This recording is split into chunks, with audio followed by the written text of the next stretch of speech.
Hey, Joseph, and welcome everybody. Super excited for this event. Joseph is going to be speaking on entrepreneurship, which is a super important topic. I apologize for the background noise, but it's something I feel like we talk about a lot, but no one really has a definition or usually like a best practices. So learning about these best practices from someone who's been an entrepreneur for their whole life for college students is super important. I know that I actually found this job opportunity through like an entrepreneurial listserv and was able to sort of leverage that. And so it definitely can help you locate jobs. It can help you connect with more people and seek opportunities down the line. But quick intro on Joseph. He spent time at Google working on strategic partner development, and more recently has founded his own company, ShareRails. And so I've been working on that for the past 8 years. I'm really excited to hear about that. But ShareRails essentially is a tool that connects retail merchants and their customers.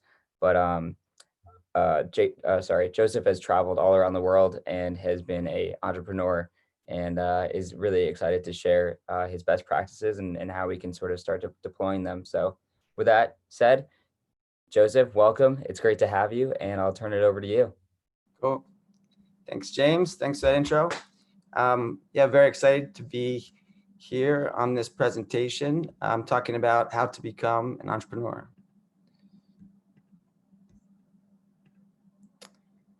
Okay. So I'm going to start off this presentation just by giving you a little bit of background on my entrepreneurial journey.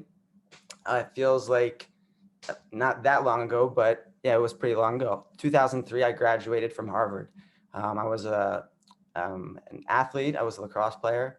I was a good student, full of confidence and ready to take on the world. This is sort of my mindset, I think, as a senior in college, so trying to put myself back in your shoes. I had gone through the investment banking circuit interviews. Most of my friends and teammates were going to Wall Street or thinking about continuing their education. I went through with some investment banking jobs, but really didn't see myself wearing a suit every day, continuing to stare at a monitor screen. I was really eager to kind of get out there and take everything I had learned in school. It turns out that I think in retrospect, it would have been a lot better having, so JJ Chill was a food service business. This was my first entrepreneurial venture.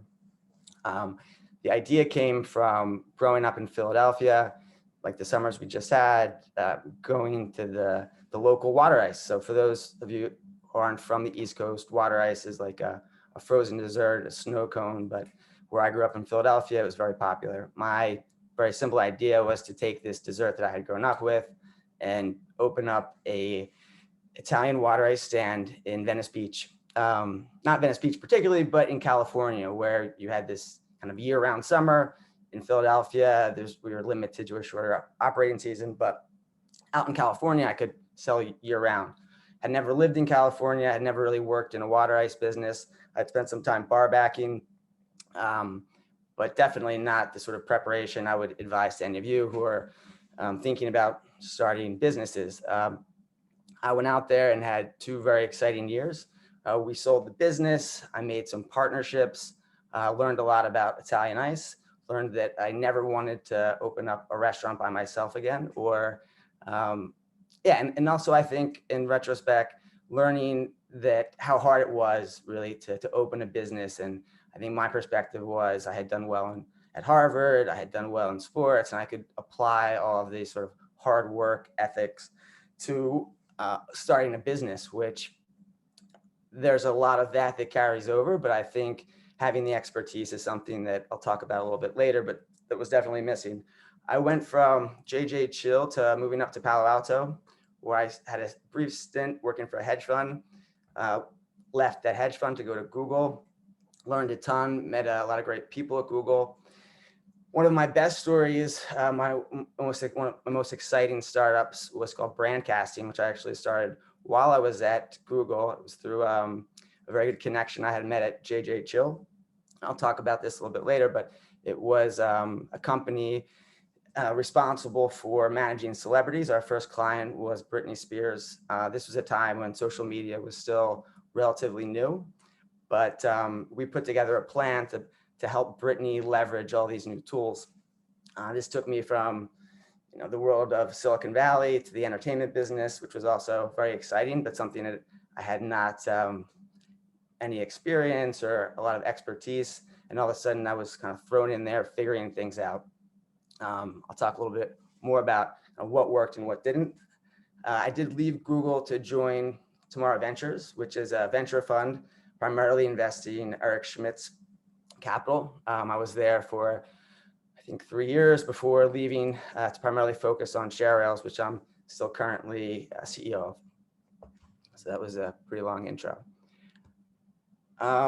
So just high level before we start focusing on my specific entrepreneurial experience. I think in general, so many people can be described as entrepreneurs, whether you're a musician, an artist, a chef, a software developer, a business builder. All of these types of personalities are following, in some ways, an entrepreneurial path, where if you're a musician or if you're an artist, you're doing anything really creative, you're trying to create value and have other people appreciate that value and ultimately extract some value that you can earn a living from. Entrepreneurs innovate and they drive change. So whether you're doing that within a company, on your own, in the education field, in the medicine field, you're driving change. And you can do that in terms of creating a business or in terms of being entrepreneurial in kind of other aspects of the world. My experience has been on, I think, the traditional concept of entrepreneurs, the Steve Jobs, Bill Gates, the entrepreneurs that we read about and create sort of hero mythic status in our culture. This is what I think, initially a combination of my own goals were to have this big Silicon Valley success, which I haven't had yet, but I've been surrounded by it. So I'm going to talk a little bit about the entrepreneurs I know, and I think the common thread that unites them all. So one of the, I think the greatest things about working at a company like Google or going to a great school is the network that you build, the friends that you make. While I was at Google, one of the things we would do is gather for basketball games at the end of the day. I was lucky to play against a guy named Ori Alan. Ori is founder of the real estate company now called Compass. He's raised hundreds of millions of dollars. The first company he sold was to Google, which was a search algorithm he had developed as a PhD student in Melbourne. After selling his first company to Google, he eventually left, started another company, I think that Twitter bought, and his current company called Compass is really changing real estate. If you're in your neighborhood and you see those Compass signs, Ori is the founder. During my time at Tomorrow Ventures, when I had left Google, I was responsible for managing seed investments. So I'm looking at entrepreneurs when they're raising their first rounds, when they're giving their first pitches, and pretty much starting from nothing. One of the most interesting, entertaining characters and a good friend is Brock Pierce. Brock was early on in the digital currency ecosystem. One of the first people I remember telling me very passionately about Bitcoin and cryptocurrencies. Brock later went on to help a company raise $3 billion called EOS, Block One, and is currently running for president. I am a supporter of what he's doing. And I think when I think about Brock, he was actually a childhood actor, and his sort of presentation skills, his ability to network, to entertain, and just constantly communicating some sort of vision. I mean, I would say it can come off as a little salesy at time, but because of his, I think, depth of knowledge and also just this entertaining quality of how passionate he is about what he's doing and what he's trying to accomplish. There's something that's very contagious and attractive about that. Tracy D'Annunzio is another entrepreneur I got to know very well in the early part of her career. This was actually coincidentally through renting an Airbnb in Los Angeles. Tracy at the time was supporting her business through Airbnb. Her original name was Recycle Bride. Tracy was an artist and a world traveler who had been through, I think, her second or third unsuccessful marriage, and realized that she had all this expensive wedding material that she couldn't sell effectively on eBay, and was trying to connect with other brides who, anyway, she saw this market opportunity for a place to resell more luxury type items. Later, I helped her raise her first initial seed funding, and she has gone on to raise hundreds of $millions for a company called Tradesy, and I think is now looking to IPO. The reason I wanted to talk about all three of these entrepreneurs is because they're all so unique and different. An artist, an actor slash promoter, PhD computer scientist. I'd say the thread, the common characteristic that when I think about all of them is they are hustlers.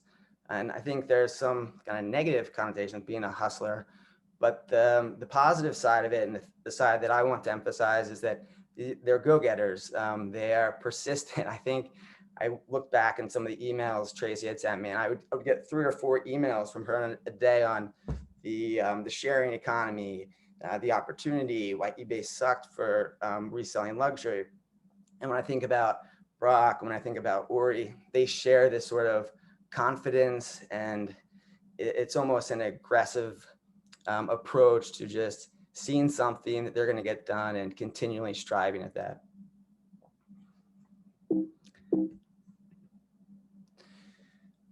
So a great way to become an entrepreneur is to learn from other entrepreneurs and to read about entrepreneurs. So from an early age, I was reading stories of Ray Kroc and McDonald's, other Starbucks, Howard Schultz.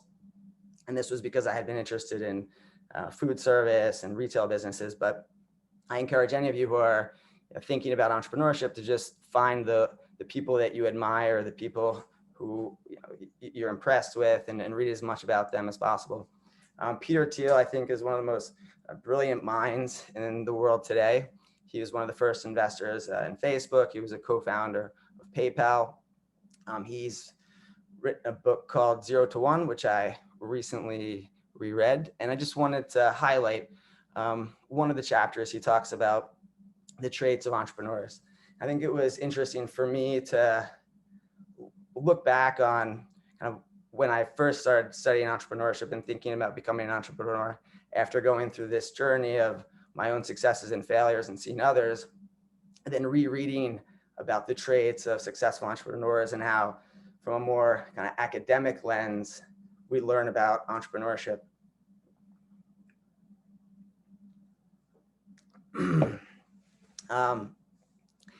And so what this slide talks about is really the kind of, I would say, contradiction of traits that you see in founders, both an outsider and an insider, both kind of an athlete and a nerd, both famous and infamous. So I think these sort of contradicting qualities is very true. And we think about the history of entrepreneurs from Columbus to Elizabeth Holmes.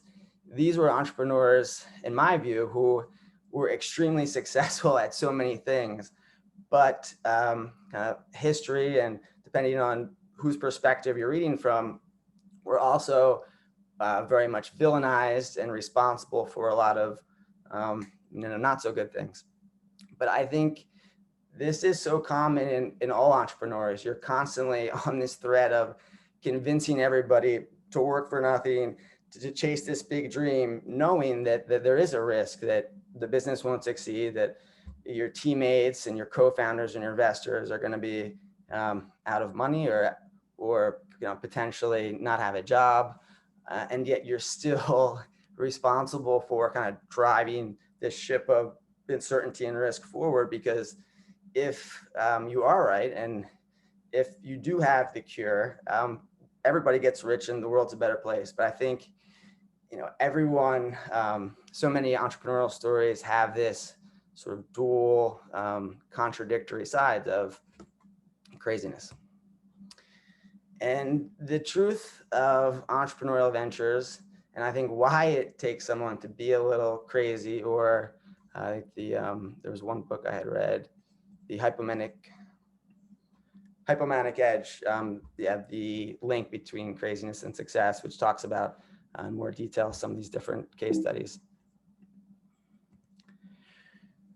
But the reality that most of us, hopefully as entrepreneurs, are aware of is 90% will fail. And knowing that, and still, I think, kind of forging ahead and being confident and determined that you're going to be that 1% or that 10% is critical. So the question then is, if entrepreneurship is so hard and building things from scratch are so hard, why do some succeed?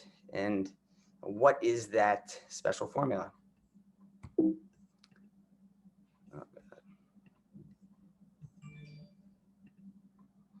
So here is my JJ Chill's entrepreneur magic formula. JJ Chill was the first business venture I had out of college, this Italian ice business in Venice Beach. So the entrepreneur magic formula, we'll break it down into 4 pieces. And number 1, storytelling. And as I've either effectively shown or haven't shown, storytelling is at the heart of every entrepreneur. 2 is that secret sauce. I'll talk about it more later, but this resonates with Malcolm Gladwell's 10,000 hours, where you really do need, I think, an expertise to be an effective entrepreneur. Finding that specific expertise should probably come first before you jump in and decide to be an entrepreneur. 3rd is the team. And I think for me, it's maybe after number 2. Number 3 has been the biggest lesson for me. If you don't have a team, your ability to be an entrepreneur in the terms of building a sustainable, successful, profitable business is impossible. And 4 is that undefinable, special F factor that we'll talk about, say, for the very end. Okay, so storytelling. I think this is one of the components and topics that I've probably spent the most time on, both preparing for, practicing, and actually out there being successful. I have successfully raised a little over $1 million from venture capitalists. I have been successful in pitch competitions and being admitted to an accelerator in Hong Kong, pitch contests in Australia. And the importance of storytelling, I would say, cannot be understated.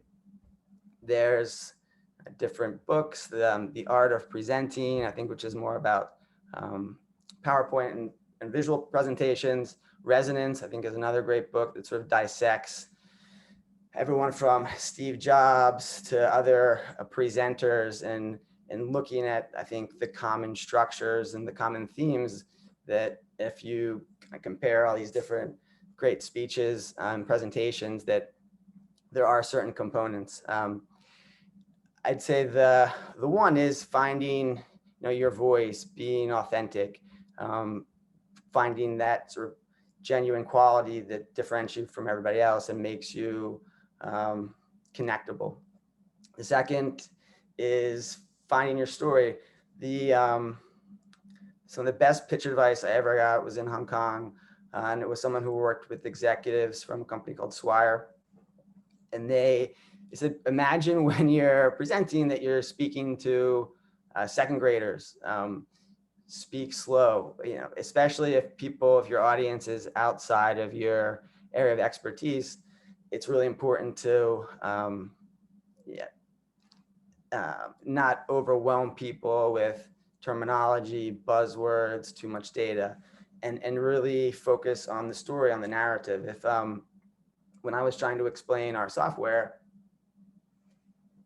rather than getting into the details of all the cool technical things we were doing, really focusing on the pain point. when I'm looking for a product or need something immediately and e-commerce doesn't have a solution, how do I resolve this on a personal human level? I think being able to connect on that human level with an audience is really critical to be persuasive. And that's sort of that last step is um, having a platform where you're able to have a voice that people are listening to, telling a story that's interesting and connecting with your audience, and then being able to persuade them. And I think why storytelling for entrepreneurs is so important, because whether you're raising money, whether you're hiring, whether you're selling, it's so much based on communicating, and the best communication is done through storytelling. This was a little snapshot of one of my first stories. So while I was at Google,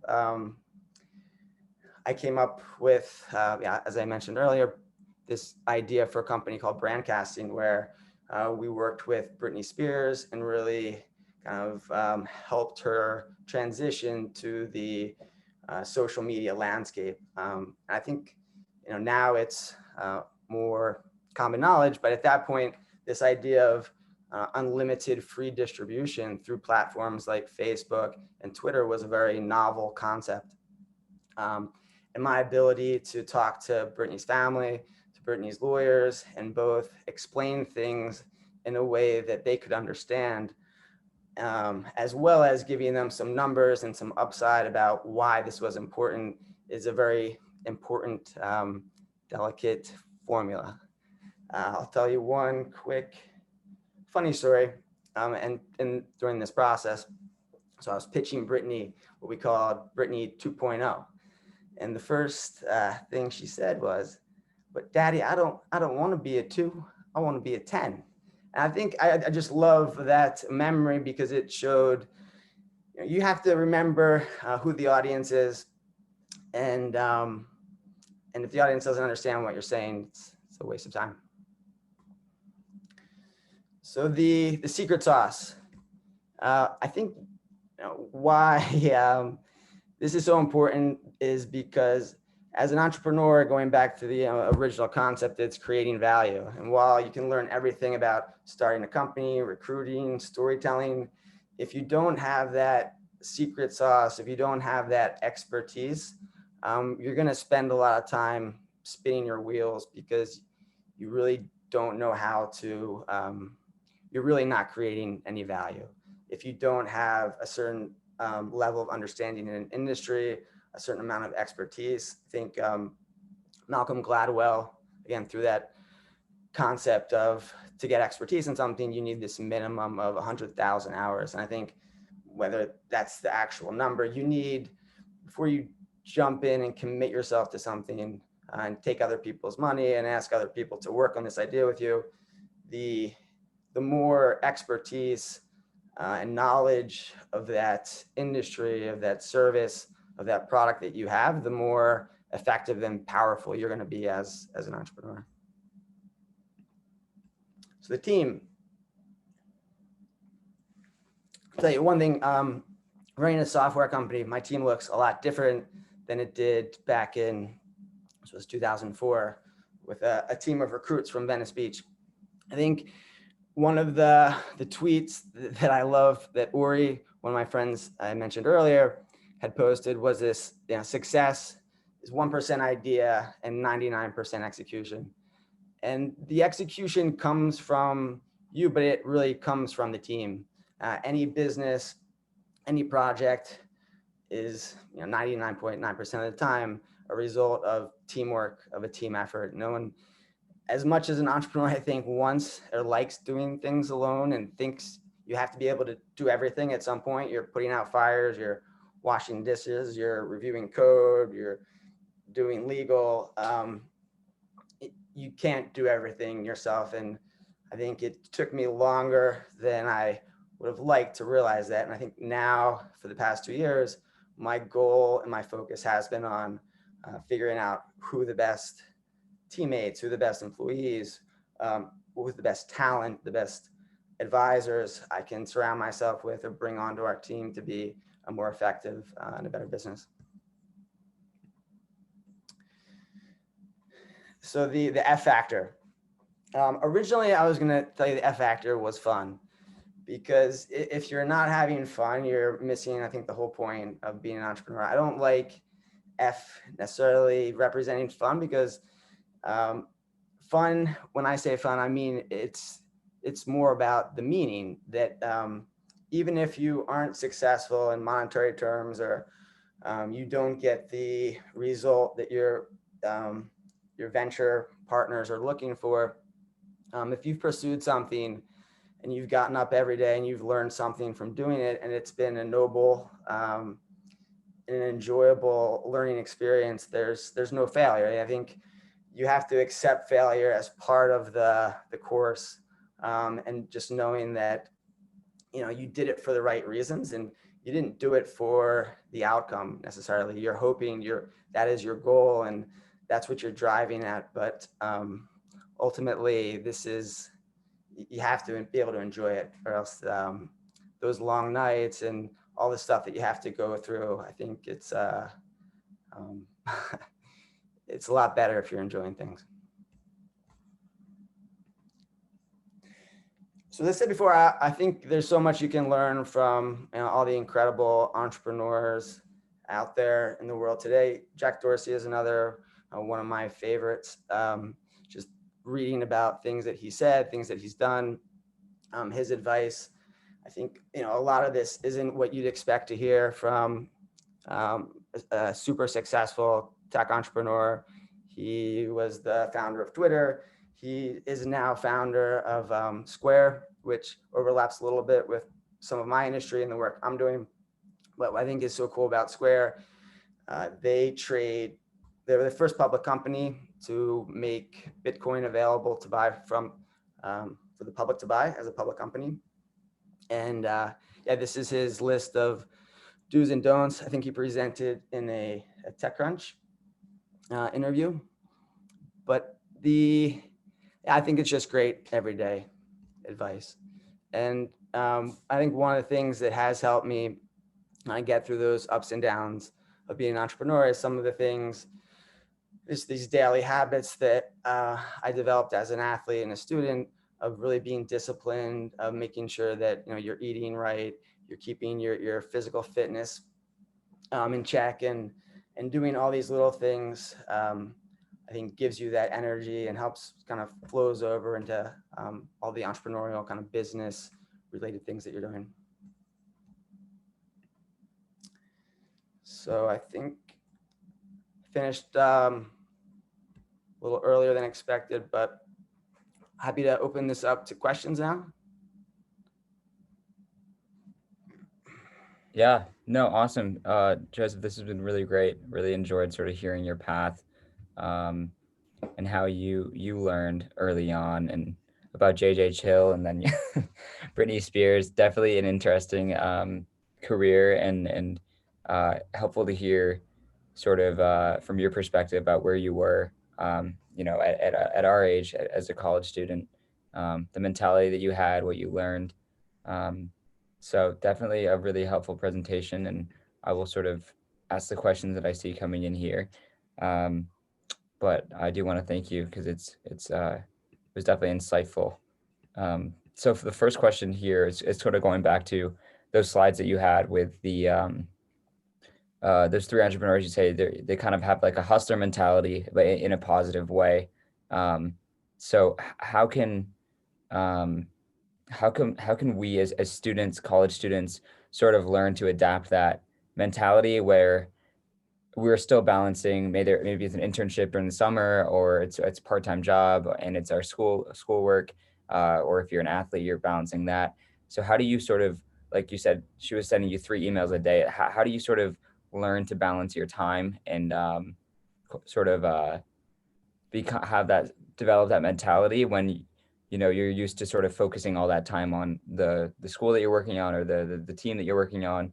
How do you sort of learn how to diversify that time, I guess, and become like that hustler? Yeah, so I would say it's not about diversifying. Like, you're developing these skills as an athlete, as a student, and if you're balancing a bunch of classes and still finding time for like a part-time job, and then still, waking up an hour early to get a run in, like that's hustling. Being tired at night, pulling up an all-nighter when you have to, like sacrificing going out with your buddies or watching whatever Netflix BS is on. Like, that's hustling, like just putting in, I think it's like the extra effort. And yeah, just like looking at these guys again, I think it's like not being satisfied too. When I think about these guys, like they all kind of could have cruised down. Like once you make that starting role or you get the A, like you're kind of cruising. Hustlers are just like, what's next? What's next? You're just having that mindset of waking up hungry every morning and kind of loving being hungry. Yeah, absolutely. I think it's right. Like you do have to validate the things that you do that you might not have seen as hustling, but it could be, like you said, waking up for practice, getting out there and then building off of those experiences. I think are sort of how students, as if I'm internalizing that, how we, as students, we should be sort of approaching this. Yeah. Okay. Um, This just one thing I wanted to throw out there. sure. And it's referencing the 0 to 1 Peter Thiel is this kind of idea of the power rule. And I would say the power rule and focus are two concepts I would like everyone to think about in this concept of hustling. Like hustling isn't just like making yourself busy, which it could appear to be, but it's also like doubling down on what you're good at. And I'd say like in today's ecosystem and world, like you have access to everything. Like anything you want to learn how to build, there's like a DIY. Like you can connect. You should be able to like pretty much figure out how to connect or contact anybody in the world. But because you have so much choices and because there's this like unlimited amount of noise, it's super hard to focus. And I think going back to like the 100,000 hours, like it's hard to get really good at one little thing when there's like so many distractions. So I think that's the like the double-sidedness when you're an entrepreneur and you're starting a business. Like there's so many things that you can do. The hard part is like figuring out where to really, that back to the power rule, is like 80% or 90% of your success is going to be from like 20% of your time. So where can you like really double down on something that you're good at, that you enjoy, that you have a network that's going to support you at? Yeah, no, absolutely. That's great advice. And I think, like you said, that principle of like making sure that you're enjoying it, it's fun to you, because that's naturally like a lot easier to sort of devote your time and energy to, is something that you feel like is sort of building you up at the same time. 100%. And it's not like, you're going to be an entrepreneur, so you IPO and you cash out and you move to the Bahamas. Like that's, you'll find out like that never works. Like that's not the reasons to do it. Like people who are successful at being entrepreneurs, like love creating and building teams and solving problems. And I think that's why they do it. And that's why they're successful at it. Yeah, absolutely. And the next question here is, can you tell us some more about share rails? Sure. So Cheryl started in some ways as a result of what I had learned with Britney Spears and managing her online presence. I saw this kind of incredible opportunity for influencers to kind of better monetize their impact on retail. So we were working with companies like ASOS and Shopify in helping connect different e-commerce, primarily like native e-commerce brands, to leverage social and influencers. That kind of got me into it, and realized we weren't very successful in our first kind of solutions that we had built. And after maybe the first 3 years, my development team was based in Australia, so I ended up we had one client in Germany. I was in Germany for a year, moved from Germany to Melbourne, Australia, with our development team. And after, I'd say like the first 2-3 years of really focusing on selling these tools to e-commerce businesses, I recognized that there was still 75% of the market that was traditional retail. So when we look at kind of all of retail, even with COVID, even with Amazon, in the US, you still have just 25% of the total retail market that happens online in e-commerce. The other 75%, or kind of pre-COVID, 80 to 90% happens within a 10 to 20 mile radius from where everybody lives. So that's all local shopping. And what I realized was we could take a lot of the tools and our expertise that we had learned focusing primarily on kind of e-commerce only businesses and say, hey, local retailer, hey, shopping center, we can help you develop your online presence. Prior to COVID, our business was met with a lot of resistance. I think you have these very traditional corporate groups, whether it's like Forever 21, J. Crew, Abercrombie, Macy's, Nordstrom's, or some of the bigger mall development groups like Simon, GGP. These are like these big mall conglomerates that I think were very resistant to fully adopting this kind of new evolution of commerce where all of the commerce happens online. And these guys are still holding on to business models that were primarily about leasing space and people going to physical stores. So what we do now, this is a very long way of telling you exactly what we do. We provide malls with like a Shopify e-commerce platform where we're taking each of a shopping center's stores and then digitizing all of the products that you would find in that mall so that a shopper, if you're looking to buy jeans or anything, you'd be able to search that shopping center and transact all of your, the transaction from finding it to arranging the pickup would happen through online channels, whether that's the mall website, the mall app. We're providing consumers a way to shop your local mall or shopping centers through all online channels. Awesome. That's really cool to hear sort of how the traveling that we were speaking about earlier before this presentation has played into that. Thank you for that background. And let me, again, another question sort of on your career so far. Mm-hmm. And that is, can you elaborate on your venture with Britney Spears? How did it come about and what exactly did you do? And then the student also asked, how do you feel about the current Free Britney movement? Okay, so I'll just say I'm not going to comment on any of the kind of current movement. I've stayed out of it. I was contacted by some producers at Netflix. I know the family, especially Jamie, pretty well, and he was a great friend to me. So when I had started out with JJ Chill in Venice Beach, Brittany's father actually became one of my business partners. This was also my advice to entrepreneurs, and what I love about Jack Dorsey is say hello to everyone. You never know who's going to be able to help you out.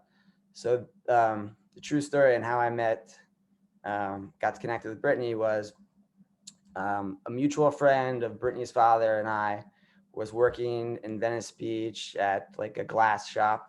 I had gone in there to buy glass and we became friends. He later introduced me to Brittany's father, Jamie Spears. I told Jamie I was in the restaurant business and looking for a business partner. Jamie actually became partners of mine and JJ Chill. We ran the business together. We sold it. I had left to go to Silicon Valley. Jamie, Brittany's father, later kind of got re-emerged in helping manage her career. I think some of you know the story. The conservatorship was created that he sort of spearheaded, and after the conservatorship was put in place, this was right before her circus campaign. Her circus was the comeback tour and album. I had some friends at Facebook who were telling me about some of the new tools that they had for musicians. And we kind of put together this plan to take Brittany's, who was not monetizing at the time, her website or doing anything, to she became the number one for a time, the number one account on Twitter in terms of followers, and sold the most tickets at that point anytime ever online with her partner AEG. And after a year of helping, Brittany and the team sort of use these new social media tools, I think they realized how big the potential was, I was able to negotiate very attractive terms for myself and in the business. And they, I think, saw I was, I think, replaceable. So I didn't continue to work with Brittany, and I would say that my departure was a little less than friendly, but I still have a ton of respect for her and the family. And yeah, it was an incredible experience, just kind of being on the inside, learning more about the challenges of being a celebrity, and and how she managed it all. Awesome. Thanks, Joseph. And Ben is asking more sort of on the project side of things. Ben's a gap student in our program, saying, as gap year students, do you encourage or discourage students working on entrepreneurial projects, knowing we will not be able to work full time in the near future when we return to school? Do I encourage it? What was it? Yeah. So I guess, how would you manage that if you, I guess the question is, if he's starting a project and he knows that he's going to have to like pivot his time, go back to school, he's not going to have about as much time to spend on it. How would you sort of manage that, a side project that might become bigger, but knowing well in the future, you're not going to have the same amount of time to devote to it? Yeah, I would say, like, anytime you get an opportunity, like, even considering like what I said about, wait till you're an expert, I think you'll always, learn so much from kind of dedicating yourself and getting your hands dirty into a project. I think the only concern I would say is if people are relying on you, or if you're doing it in a team, just making sure that expectations are clear. That if, whether you're working for somebody or with someone, making sure that, okay, this is the plan, like, I'm going to be fully devoted now, but once the semester starts, I'll only have this much time, unless you're like hitting it out of the ballpark and you decide at that point that the project is going to take priority over your academic work, which I think is always different for everybody. I mean, the timing, I would say, for every great like entrepreneurial success story is a big part of it.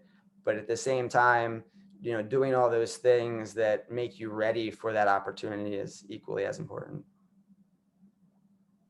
Yeah, I think that's sound advice. And a question here from Lucas, which is, you mentioned that the entrepreneur job is to push people forward, even though there may not be profit on the close horizon. What are some red flags that should be avoided? For example, Fire Festival, like how can things like that, like what are the things that you say that sort of tip you off to possible things like that? Yeah, so I'm gonna have like your not kind of common view on this. I think Fire Festival and some of these stories, they're warnings to everyone, but at the same time, like, this guy was able to, I don't know, rent whose island, and kind of like there was so many things that he did, I think, that you can still learn from and were like successful. Was it, not admirable? Yes. And like the results were bad, but I still think, a lot of the things that they did well, are extremely hard. So just kind of recognizing that the fact that they made a Netflix documentary about it, and he was able to get all these like celebrities or involved, like going back to my thing about execution, I think he lacked the team and maybe the people around him that should have said, okay, like, we're getting, ahead of ourselves, and we're not putting ourselves in like a winnable situation. But at the same time, like, so many of, what entrepreneurs do, and like all these success stories that you hear from Airbnb to Uber, like, I remember in the early days, everyone saying like the hotels are going to shut you down, like the government's going to shut you down. There's all these risks.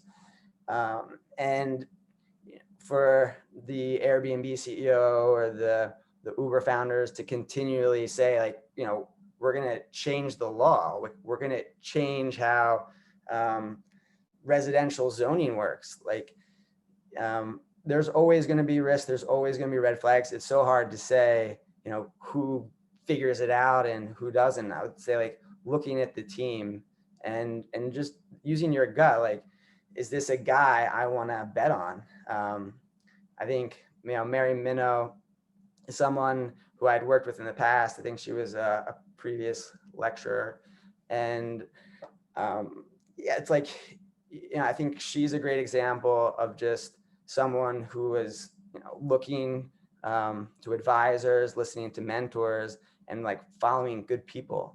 And I think um, of all of everything I've done and all the successes and failures, I would say like that's the number one rule is like, work with good people. And sometimes it's hard to tell, but those are the flags. Like, is this a person who whose goals and ambitions align with what I want? And if those align, like everything else, I think will eventually work itself out. But yeah, surrounding yourself with good people and being involved with like the Xoogler School. This is why I was so eager to volunteer my time. It's like the people behind it are just awesome.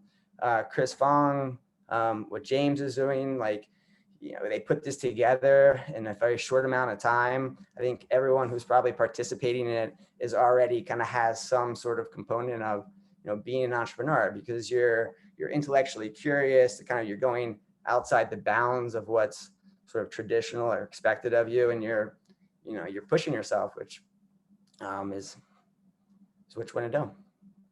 Yeah, and thank you. Go ahead. Sorry, I went off rambling there.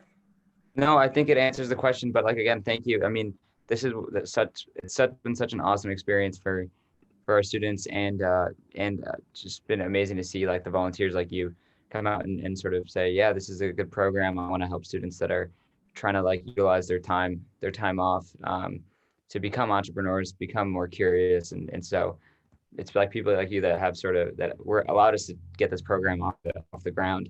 And that's and just I'll yeah, go ahead. Add on top of that. So when I was at Tomorrow Ventures, you get to see, like, we would invest in both startups and smaller funds. Chris Saka, who was like a very successful figure and voice in Silicon Valley, had a small fund that became invested in Twitter and Uber, but it was like the best performing fund in history.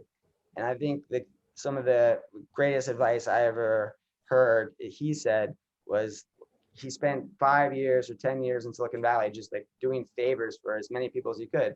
He had a legal background, but just figuring that out, like even as college students, if you're in a position to help somebody who's a younger student or an older relative or a colleague, like, it's those things, I think, is what made Silicon Valley so successful. It's like people's willingness to mentor somebody or people's willingness to help, because a lot of times that comes back to you. And when you're in a position where you need advice, or you can't figure out a problem, or you're trying to connect with someone, like that network and those friendships that you've established is really what will make you a winner.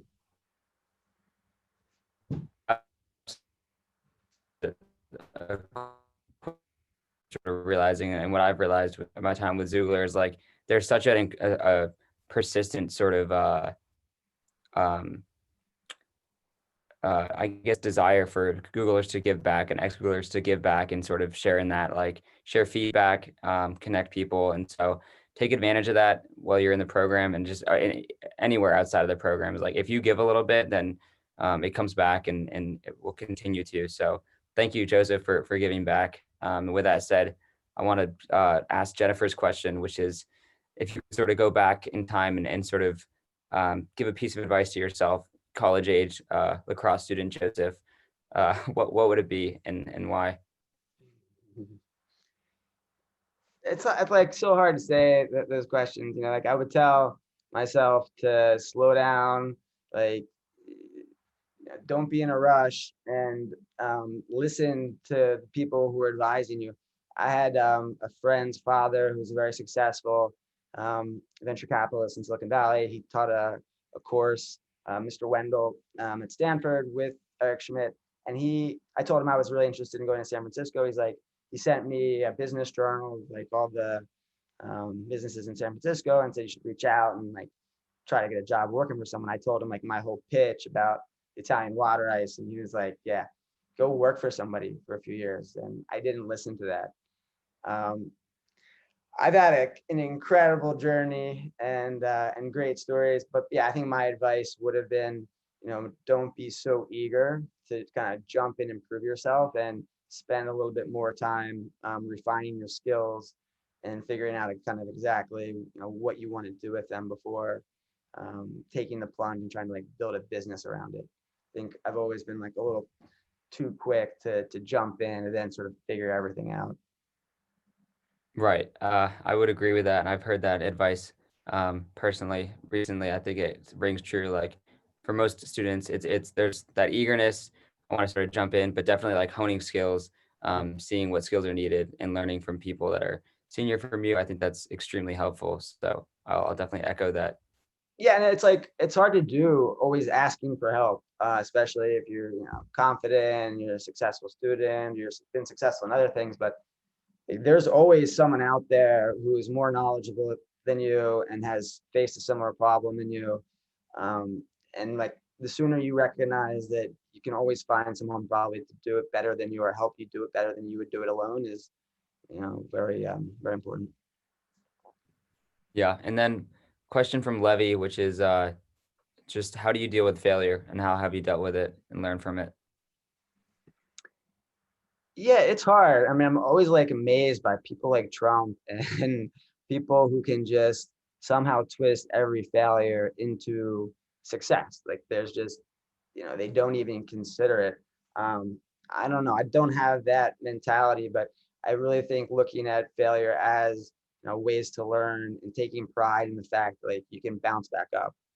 It's a Rocky quote, but it's not about, you know, how hard you hit. It's about how hard you can get hit and still get up. And I kind of like that.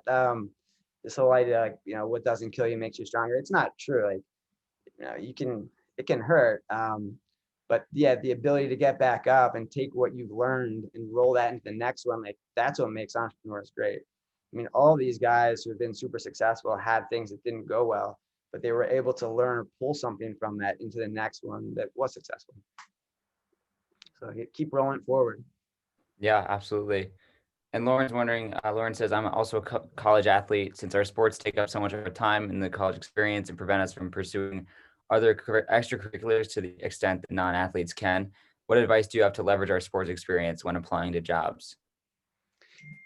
Yeah, I would just like I'm such a big believer in athletics and sports and how much they teach you. Like if you do look at Wall Street or certain even Silicon Valley, I think the amount of leaders and super successful executives, a lot of them do have some sort of sports or athletic experience, and just even at like I don't know what sport you play or what team you're on, but the position that you're on that team and how you add value to your team, whether you're a goal scorer, a motivator, or people on a team work together and thinking about how your role in that team could translate to whatever job you're applying to and being able to communicate that to a boss or whoever's interviewing you. Like that stuff translates off the field. If you're sacrificing, setting goals, working with a team, like these are all the things that are required to be successful in a job. Yeah, absolutely.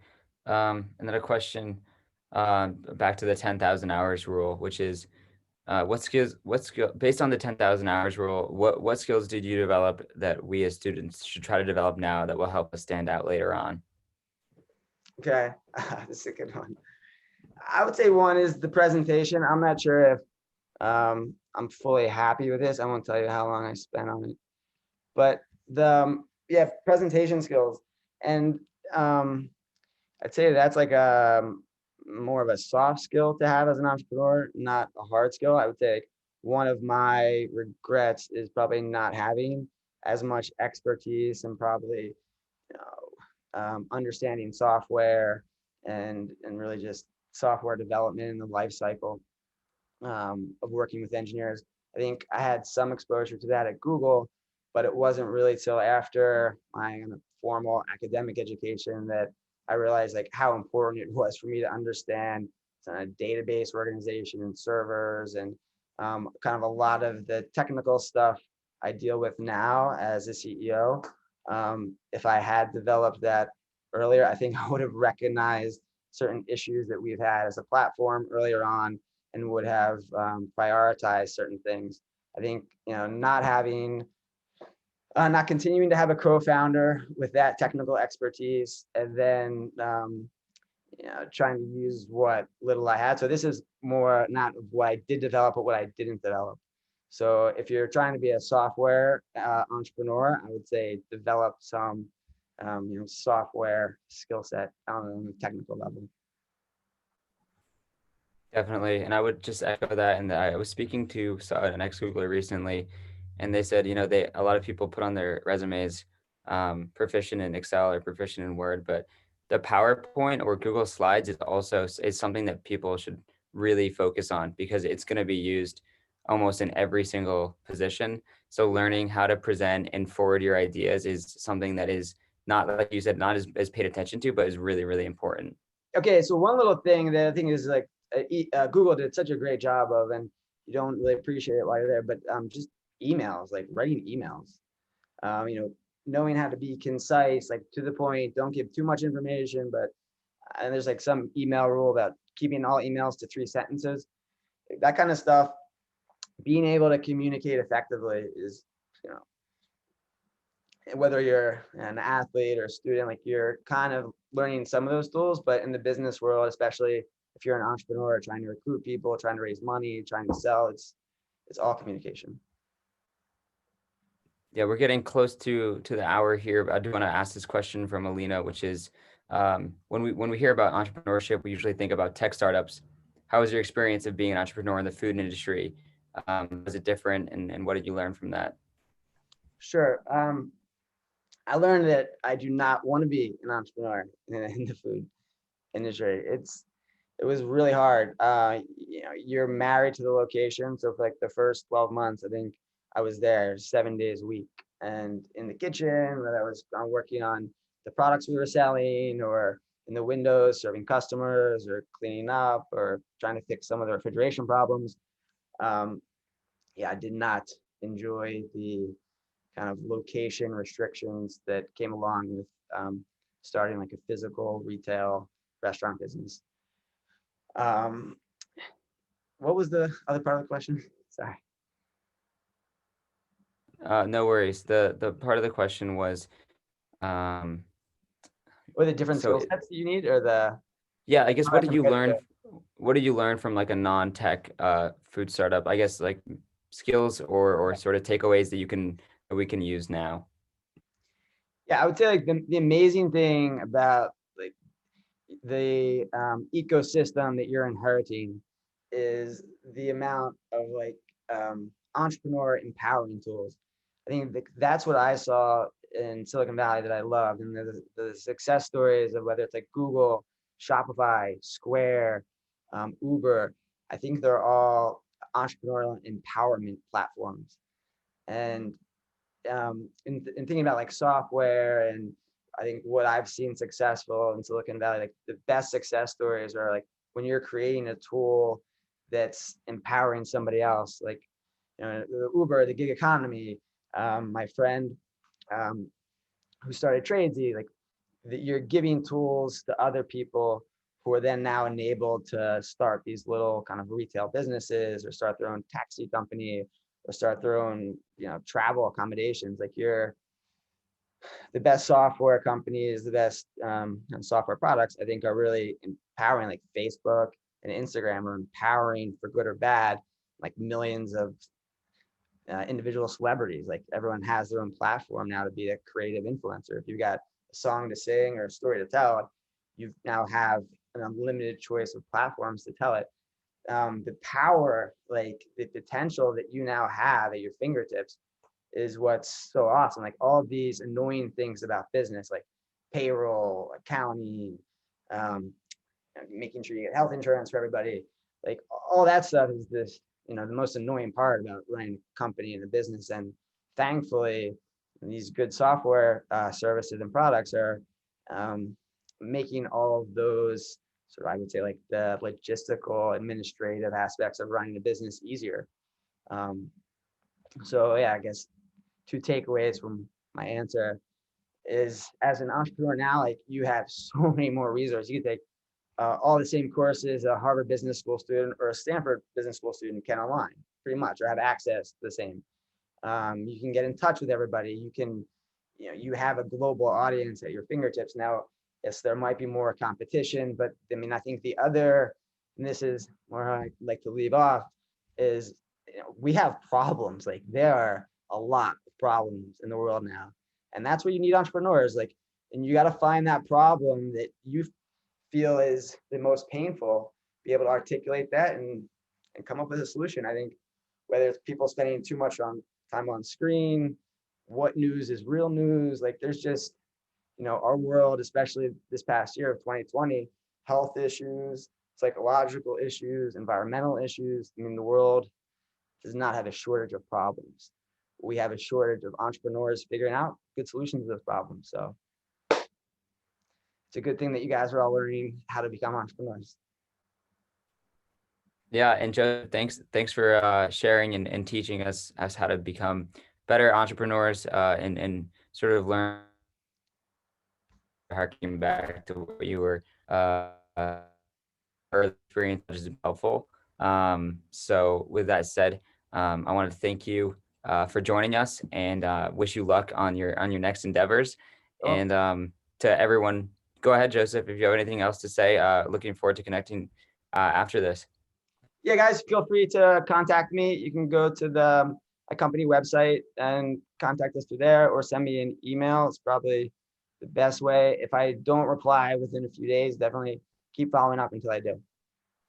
Awesome. Thanks, Joseph. And thanks everyone for tuning in on the YouTube as well. Make sure to subscribe and follow us for every other sort of event we have like this at youtube.com/Xoogler School. I'll post the links to all of our social media and our schedule. Tomorrow we have marketing tools and ad tech with Casey and Xoogle, as well as building a startup from the ground up from a founder, Yotam. So we're really looking forward to those events. I'll post the schedule, and everyone have a great rest of your morning, your afternoon. And Joseph, thanks so much. All right. Thanks, James. Cheers, All guys. right, I'll see you. Goodbye.